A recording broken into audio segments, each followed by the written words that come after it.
কিছুটা ওপরের দিকে মাংসপিণ্ড কিছুটা নেবেই কিছুটা ঘোমটার মতন সৃষ্টি করে এবং দেখে মনে হয় যে নাভির কিছুটা অংশ ওপরের মাংসপিণ্ড দিয়ে ঢাকা রয়েছে। তো সেক্ষেত্রে আগেকার দিনে মা কাকিমারা ধারণা করতেন নাভি দেখে যে গর্ভের আগত সন্তানটি একটি ফুটফুটে কন্যা সন্তান আসতে চলেছে, এবং এই নাভি দেখেই কিন্তু আগেকার দিনের মা কাকিমারা ধারণা করে নিতে পারতেন যে গর্ভের সন্তানটি পুত্র অথবা কন্যা।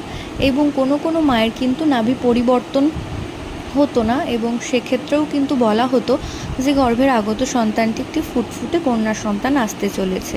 তো এর সাথে কিন্তু অবশ্যই বলছি যে বিজ্ঞানের কোনো রিলেশন নেই, এটা পুরোপুরি ওল্ড ওয়াইফ টেলসে লেখা রয়েছে এবং কোনো জেন্ডার প্রেডিকশনের জন্য কিন্তু এই ভিডিওটি বানানো নয়।